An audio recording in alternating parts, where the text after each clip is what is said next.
Hey, welcome back to Shane's Main Shop. Today we just have a quick video for you, and this is a absolute non-recommended temporary fix.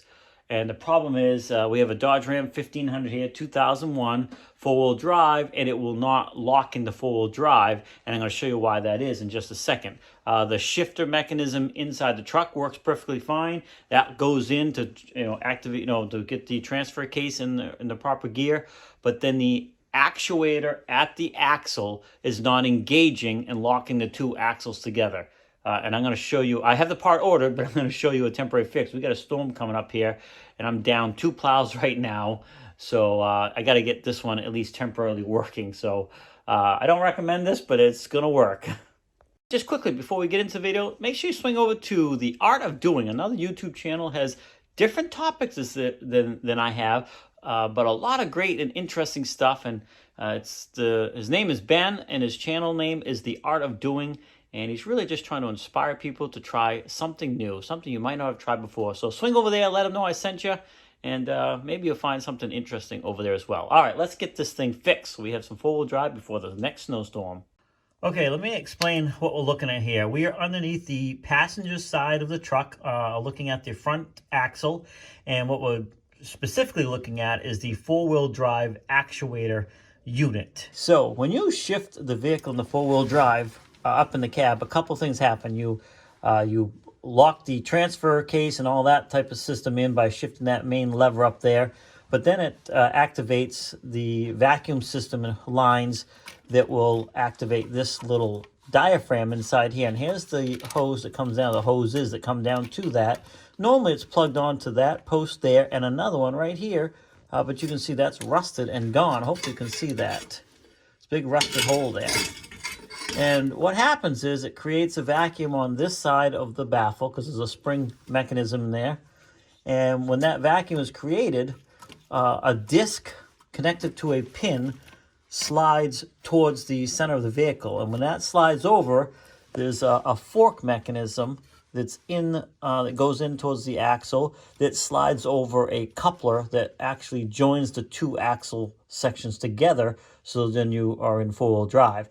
At the end of that pin that's sliding over, it then depresses the switch that lets you know up on your dash that it has locked in and you are in four-wheel drive.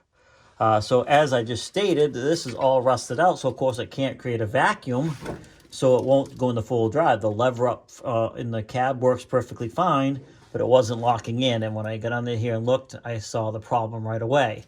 So I had to order a new one of these baffles, this baffle mechanism here, and we'll have to take this whole unit off to replace that. But in the meantime, it's winter here in Maine, and we have snowstorms coming. And my other truck, the Dodge, which you guys have seen on video, is also down with plow issues, and I got that motor all off the truck. So right now, I'm down to tractors and stuff, which is not the most convenient when you're dealing with the size of area that we have to plow out here. So you probably can see an old rusty bolt here and a screwdriver sticking out of this thing. What I have done, and I said I don't recommend this, but it will work, is I have just opened up that rusty hole a little bit on the back side, and I found a couple things that I could get in there to manually push that plate and shaft over, which slides. Now what I had to do too is jack the vehicle up so I could wiggle the wheel so the spines would line up properly, because at first it wouldn't go. So I jacked it up on traces out tissue, wiggled the wheel, and then it slid right over beautifully and locked in. I verified that by going up in the cab and made sure the four-wheel drive light came on, and it did. So now all I got to do is find a way to keep that baffle and that plate over in position where it is right now so it stays locked in. Now, we don't drive this on the road, so there's not an issue there of dry tar and those issues, so I wouldn't recommend it if you have that situation. We're all on gravel, dirt, and loam and snow, so we're not going to have a problem with the four-wheel drive, breaking a drive shaft or something like that because of dry pavement. So I just found this rusty bolt, and I was going to find something I could jam in there, but that seemed to go in nicely, and this screwdriver jammed in nicely. Again, this is just obviously a temporary fix, highly not recommended, but in a position I'm in, I need four-wheel drive, And this, there's a couple ways I could have done this. I was going to actually remove the whole end of this thing, but I want to make sure no dirt gets into the further in here. I'm sure there's some seals and stuff. What I was going to do is put a clamp on the end of this and just clamp it over. But this seems like it's going to work perfectly fine. Now I'm going to zip tie these screwdrivers, this bolt, and make sure everything is all secure so it can't fall out, of course. But that's going to solve my problem, and we are going to be in four-wheel drive permanently until that part comes in and I can replace it, which will be obviously another video down the road. So we'll still be able to select high and low range four-wheel drive, but it'll always be locked in. But that's what the shifter up in the cab will determine where I have that positioned. But if we put it in two-wheel drive, it will not disengage, obviously, because I've got this manually forced into position. So just keep that in mind. This is only a temporary fix and definitely not recommended for driving on dry pavement or anything like that. So we're going to go ahead and just zip tie this stuff in place, fasten it, and call it good. But I just thought I'd show this if you were in a situation in a bind and you needed to get in full drive. This is one way you could do it if this is part of your problem with creating a vacuum. And this part, again, is no good anyway, so it doesn't matter that I made the hole a little bit bigger to do this. So, yeah, like I said, this is just underneath the passenger side.